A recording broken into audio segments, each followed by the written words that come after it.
How do you get involved with cryptocurrency? In this video we share with you how to effectively invest in cryptocurrency, taking lessons learned from billionaire venture capitalist of Silicon Valley Tim Draper.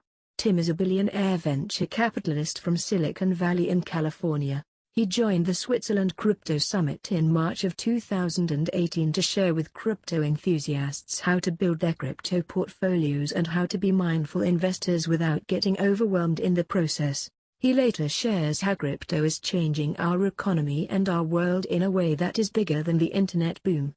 Tim was an early investor in Bitcoin, and believes it's transformative in how it is changing our economy and our world. Listen in as Tim shares with you how to be an investor in crypto and hold more of it. I'll be back later on to share with you how we can help you build more crypto without having to buy more Bitcoin to grow more of it. Live from the Crypto Summit in Zurich on March 28, 2018. He's been listed among the most outstanding Harvard alumni. He's among the top 10 on the Forbes Midas list, and as one of the 100 most powerful people in finance. Tim Draper.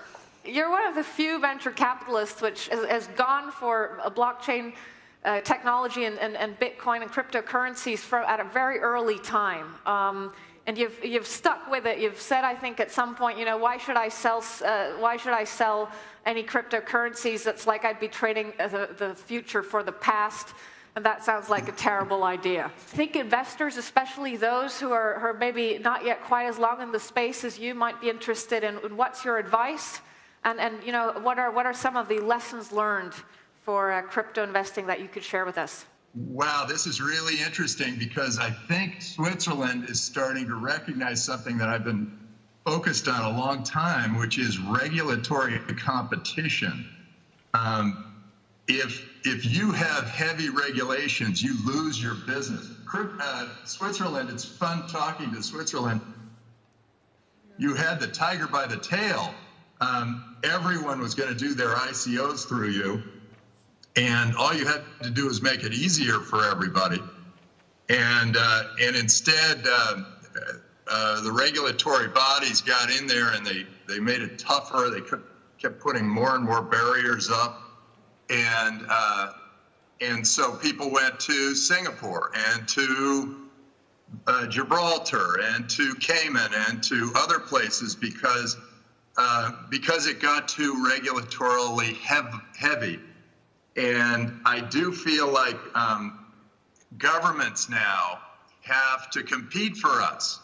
We can move. We can go from country to country. I mean, there's still some sort of weird patriotic loyalty to countries, but I think people are starting to recognize that they can move, and we can Skype anywhere, and we can handle the communication systems anywhere, and so we can choose. We can pick and choose the government that's right for us.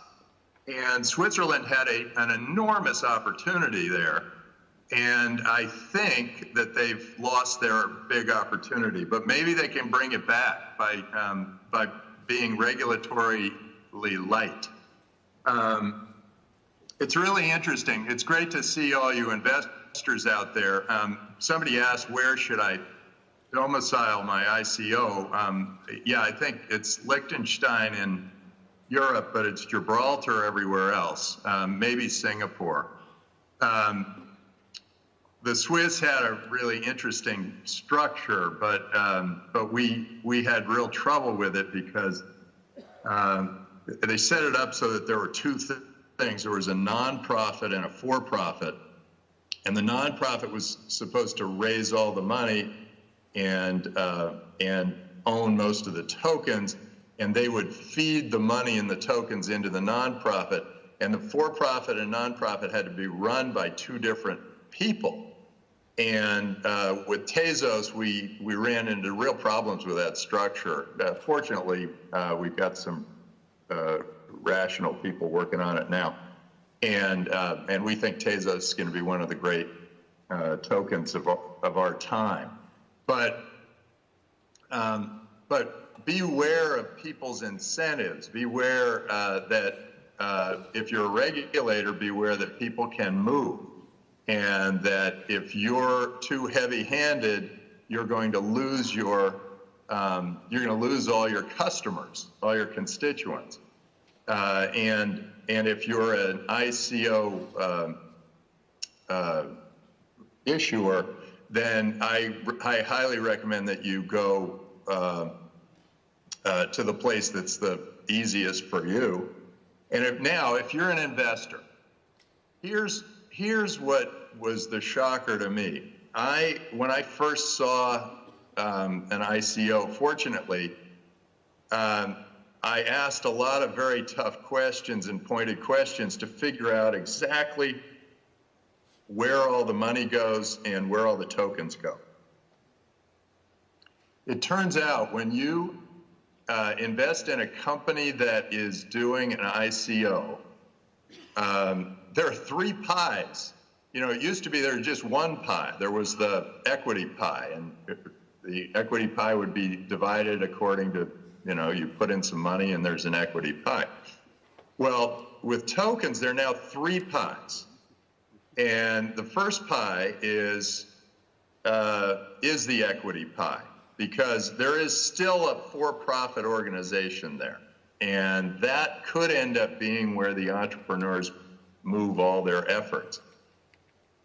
And so that's the old way of doing venture capital. And then there's a pie that's the token pie.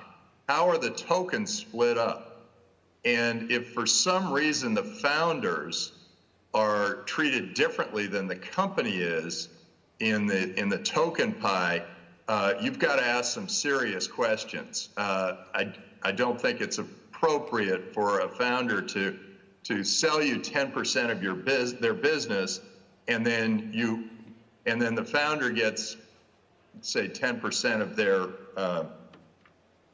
of these tokens separately from the company, because then you're not participating in the company. And then the third thing is the cash. A bunch of cash comes out when people buy tokens. And where does that cash go? And what's it going to be used for? Those are all really good questions. And when I say cash, I mean fiat cash. Or sometimes it comes in the form of Bitcoin or other crypto, but it's much more readily exchangeable than the token that they're issuing. So that's kind of my advice to investors who want to participate in the token economy. And my other advice is do it. This is one of the greatest moments in the history of the world that we've ever had. There was the Iron Age and the Bronze Age and the Industrial Age and the Internet Age. There is the Bitcoin blockchain crypto age, and this age is bigger than any of the other ages because it's global and it's decentralized and it completely transforms the world. And let me get into that.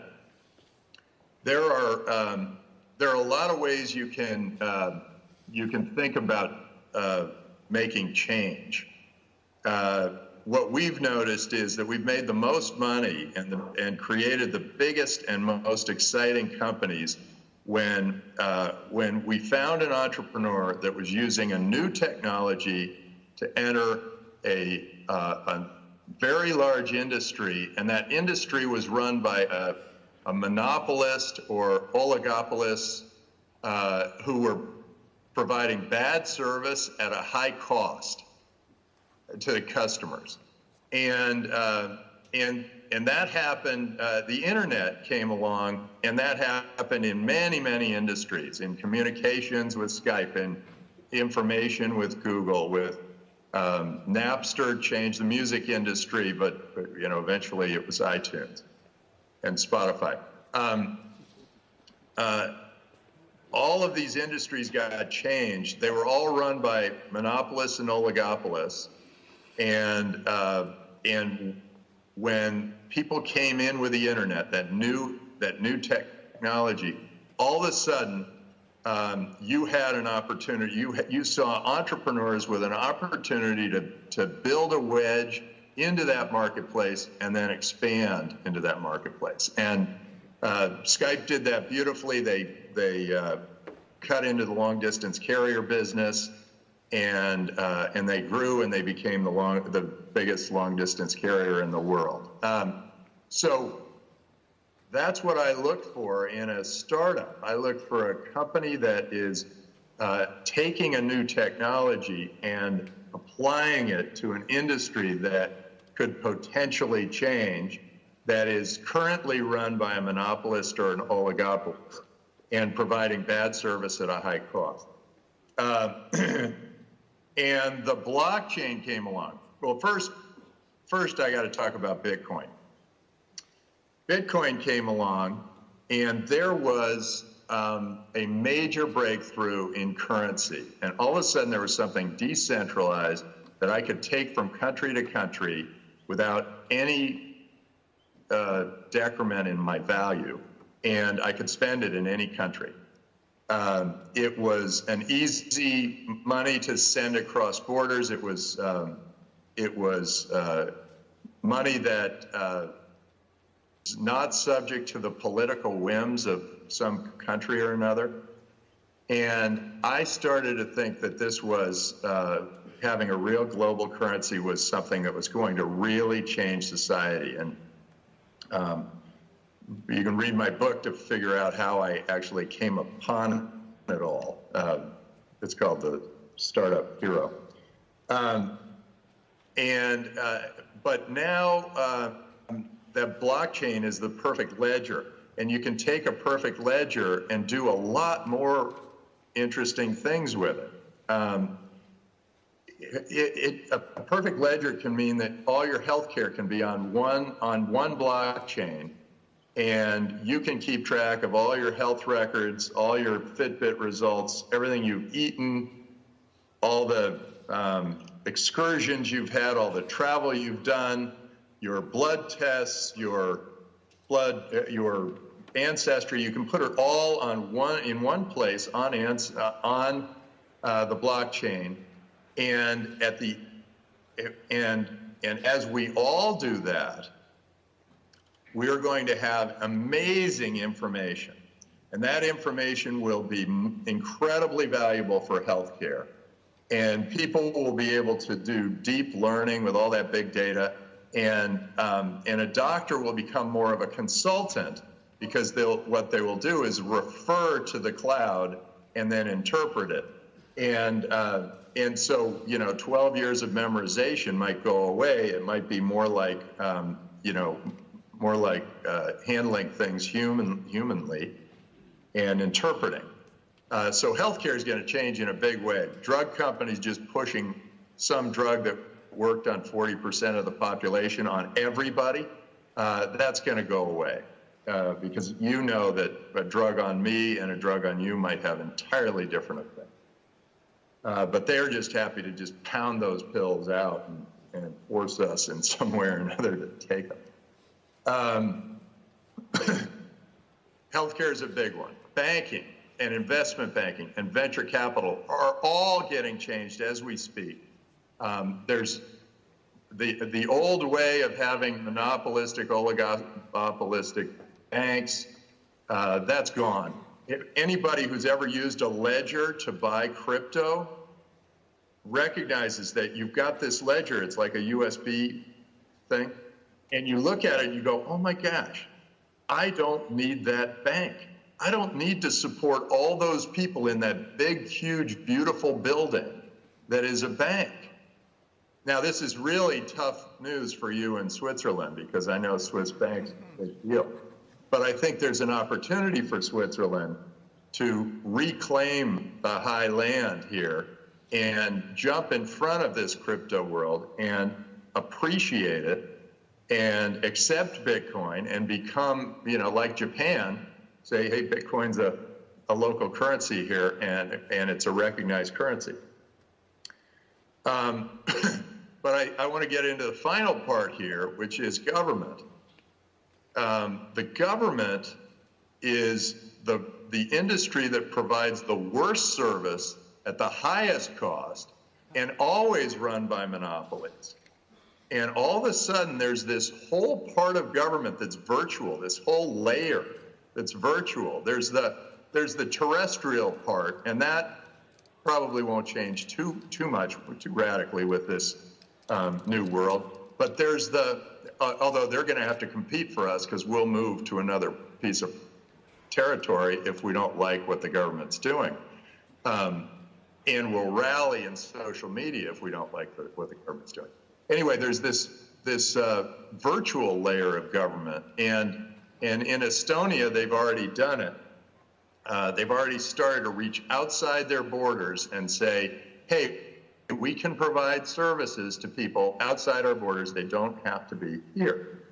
And that has actually made it so we can start thinking about virtual governance as a competitive force.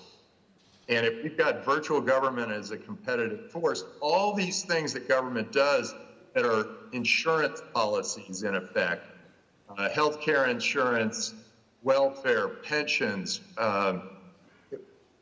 redistribution of income, managing taxes and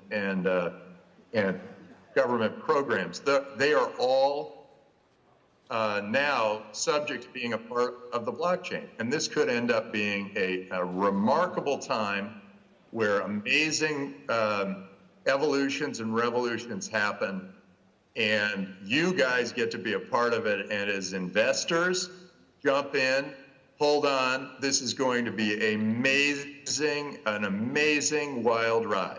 And with that, I think I'm out of time. But I'd be open to a few questions if the technology will allow it.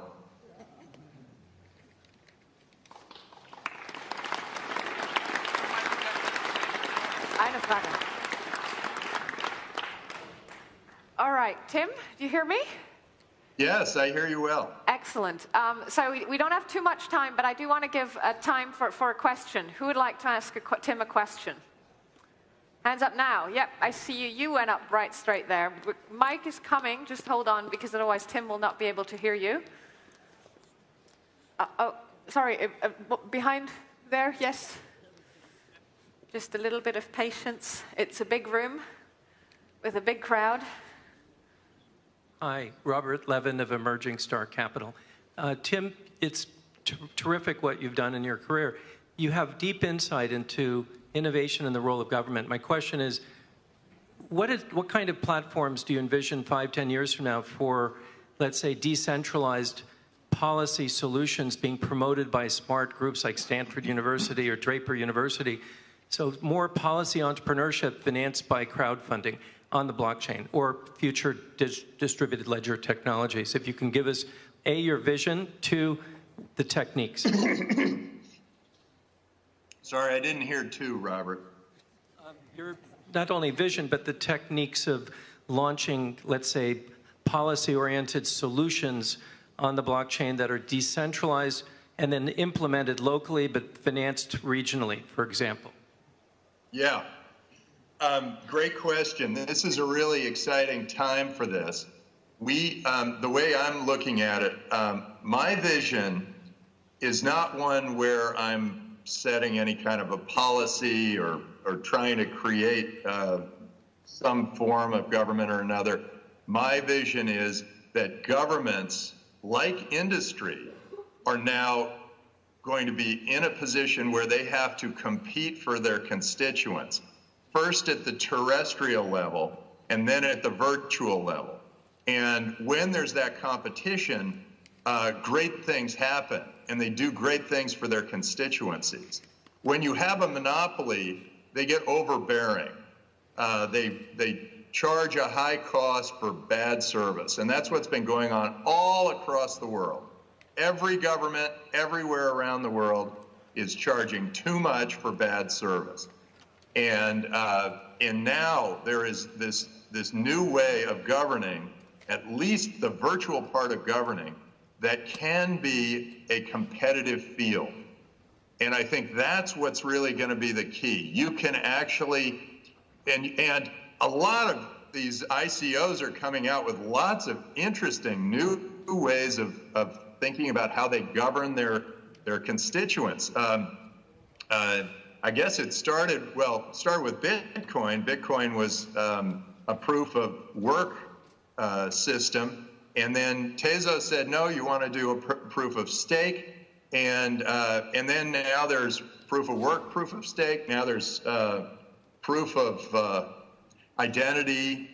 There are going to be many, many, many different types of governances that I believe that will come because of the creativity of the people and the fact that suddenly there is a competitive field here. And so I think that's what's really going to be a really dynamic field. We are looking to invest very heavily in anything blockchain in government and anything blockchain in healthcare.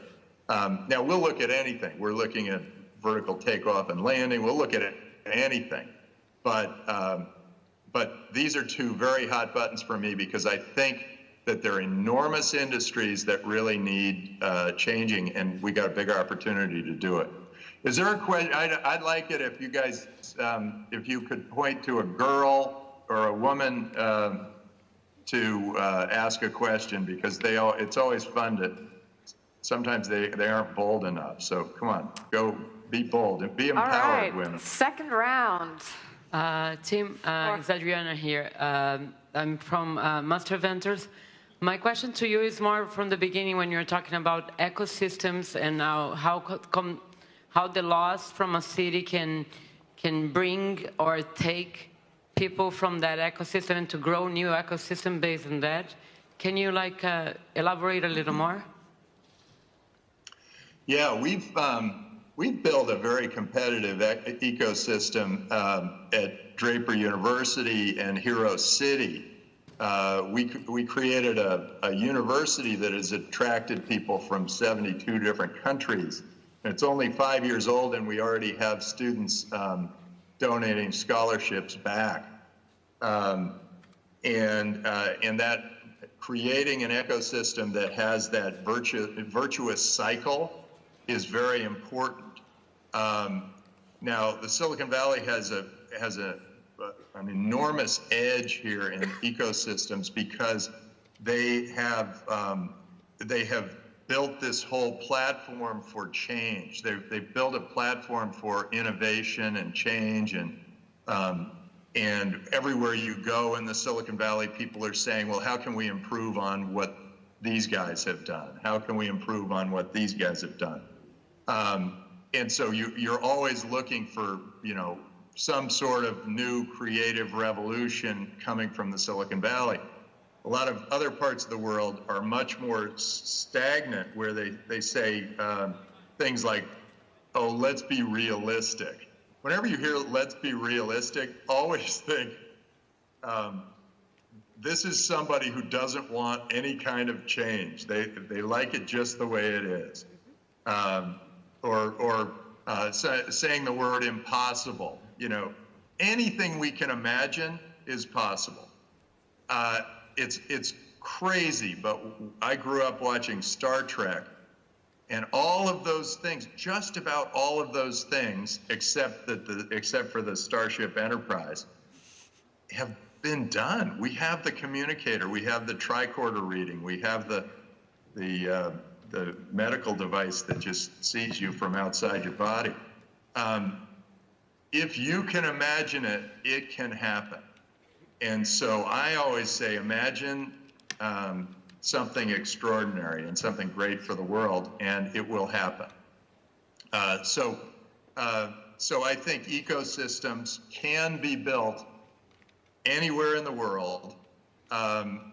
We have a big lead in the Silicon Valley, but all these other parts of the world have a huge opportunity now, and quite a bit of that has to do with a supportive government, and if they are supportive, people will go there, and if they are not supportive, they will leave.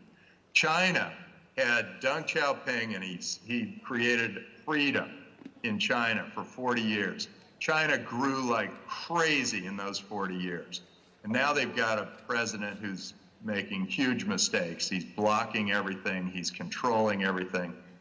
And whenever you see governments control, that brings poverty and eventually slavery. Whenever you see governments give freedom and open up, that's when the people become wealthy and prosperous. So freedom equals wealth and prosperity. Control equals poverty and slavery. People say, "Oh, but we need control." Well, those are people that say, "I know better than you do what to do with your life, your money, whatever," and they are the ones who are keeping us down. So make sure that you're not one of those. Make sure you're one of those people that says anything is possible, and let's be unreasonable. Tim, we're definitely not one of those, because we live in Switzerland, the most decentralized and democratic country. Now let's listen to Tim as he shares on CNBC his involvement in Bitcoin and how crypto is revolutionizing the world. Then I'll be back to share how you can be a part of this movement to capitalize on crypto. You with your Bitcoin tie? Absolutely, promoting as I go. Yep. You were an early investor in Bitcoin. You bought some of the Bitcoin assets that were auctioned off by the U.S. Marshals with the shutdown of Silk Road. But you're also a big investor in the company. So tell me about how you take a look at the opportunities out there and how you view the ecosystem. Well, I think crypto in general and Bitcoin specifically is transformative. Suddenly you have a distributed currency that is not subject to the whims of some political force or another. It can go across border. It's global. In fact, I think the word international is going to fade away, and the new word global is going to come forward. And I think we've got the beginning of a major movement, and I think it's bigger than the Iron Age and the Bronze Age and the Internet age. This is the biggest thing that's ever happened to the world today. I think we've got one of the great opportunities as investors. We've got a great opportunity to participate through Bitcoin, through other crypto, through Coinbase, through other all these groups that are doing incredible things. And as a human, I think we've now got a world where there's going to be governance that's local, but then there's going to be this virtual governance that we're all going to be a part of, and all the various governments are going to be virtual and competing for us, so that they'll have to provide good service at a low cost, and that's something governments haven't had to do before. Right. So Tim, you can have some massive hits, Web 1.0, Web 2.0, okay? How convicted, how is the similarity in conviction to blockchain technology and crypto assets relative to those past two periods for you? Okay, well, so Web 1.0 and 2.0 I guess 1.0 transformed communications and information and gaming and entertainment and all those interesting industries. They were all pretty big industries, and they got transformed. Your industry, media, transformed in a big way by the internet. Well, now there are these industries that are even bigger, and they're generally highly regulated, and those industries are the ones that are potentially transformed by the blockchain. Real estate, insurance, banking, venture capital, investment banking, and healthcare, and government itself, I think, is an industry. A lot of people think of it as like a foregone conclusion, but it's an industry, and we're going to be able to choose the government that's right for us. And I think that's a whole new way of looking at the world. The world's going to open up, and they're going to have to provide service just like every other business provides good service for their customers. So you mentioned a number of industries that could adopt the use of blockchain to sort of help them to save money, etc. In the long run, though, do these same industries, are they at risk of being displaced entirely? Long term, is blockchain more friend or foe? It's never like 1 or a 0. It's Right. not just like, hey, it's just going to all disappear and everything's going to go away, which is what the media was saying about itself for a while, and now the media is like thriving and things are going well. There is always like a reboot and a refreshing that happens when there's a new technology that comes through in a wave and it starts affecting different industries. And I've seen that so many times now that I'm sort of thinking, yeah, this is what's going to happen. And I'm so sure of it that I'll make stupid commitments like, hey, when Bitcoin was 300, say in 3 years it's going to be 10,000, and people are looking at me like, huh, just totally crazy. And then it was like 3 years to the day. That was weird. That was weird. There's something cool there. You've seen, you mentioned multiple cycles, right? And multiple tech cycles. As investors, we get excited about what the promise is here. But then when I talk to developers, they're telling me, you know what? We're not in 1995 internet, we're in 1980s internet. Where do you see it? Is there a disconnect between investors and the developers? Are you talking about real estate developers? No, I'm talking about blockchain developers, right? You and I get all excited about all these things that can happen. Right. Oh, this is going to be enormous. And at Draper Associates, we're making investments in companies that are just getting, this is just the early piece of the iceberg. We haven't even found the tip of the iceberg because there's so much more that can be done. Whenever there's this kind of a new technology, all this creativity is formed. If you're running one type of business and then you see that you could do an ICO and create a coin that then has a new marketplace, you say, oh, hey, I've got a new way of operating. And it makes both the coin and the business better because you get both, you get that extra creative boost from all of that. And it's really this is the most excited I've ever been as an investor, and I was right there at the beginning of the internet. So make another prediction for us, Tim, because you correctly called Bitcoin 10,000 to the day practically. What's your next call? Okay, so I'm holding off on that because April 12th, we're having a big party. And I'm going to make the announcement April 12th. And you are all invited. You. Go ahead. Come. And I'm going to make an announcement then of what my prediction is. One of my predictions is that in 5 years, you're going to walk in and try to pay fiat for a Starbucks coffee, and the barista is going to laugh at you because they're going to say, "What is this? You know, are you counting out pennies, or give me shells?" So it's no going to more be like U.S. dollars being They're used not for going to cash. use fiat. 5 years from now, none of us will, because all the engineering effort, all that excitement is focused really on Bitcoin and all of the cryptos around it, and I think that's what we're all going to be using and paying with. And then we are doing at Draper University, we're doing a crypto boot camp, a Bitcoin boot camp, and that's leading up to the party. And so it's all going to kind of come to that one moment, April 12th, when I give you exactly what you're asking. Wow. All right, so let me ask you this one last question. A fresh dollar to put to work, yes, fiat for now, but a fresh dollar to work, would you put it into an existing cryptocurrency or would you put it into an ICO? A fresh dollar, here's the funny thing, here's how I look at a fresh dollar. You talked about volatility and everybody's saying, oh, Bitcoin's very volatile. I think Bitcoin's very stable. It's all these other currencies that are very volatile and they're falling away as Bitcoin becomes the standard for all of us to use. And so I think of a dollar and I think, well, let me get rid of it. I want to move into something that is going to be used in the future. So what would that be? Well, it'd be Bitcoin. It would still be Bitcoin, Oh, even though all these other coins have come out, they've gained market cap probably on back Bitcoin. entrepreneurs that are doing something with Bitcoin or some of these other currencies. Yeah, they're all very interesting because I think Bitcoin will be the standard. That'll be like the Microsoft when the internet came, be sort of the standard, or the Google.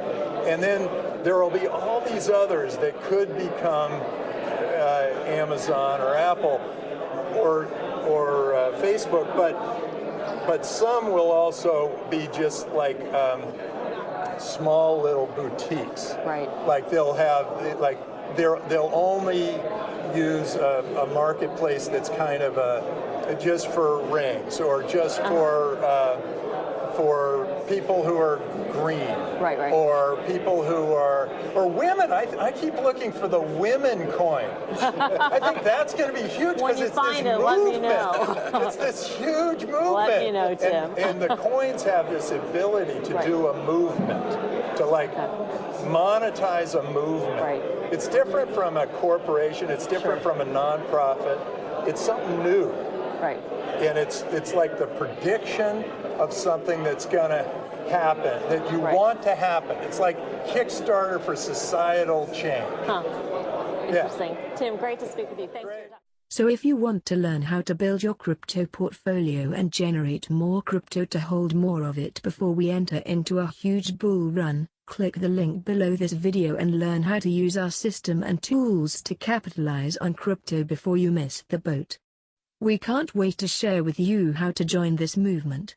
Go to zenobits.com now. Be sure to subscribe to our channel as well for more updates, news and insights on capitalizing on crypto.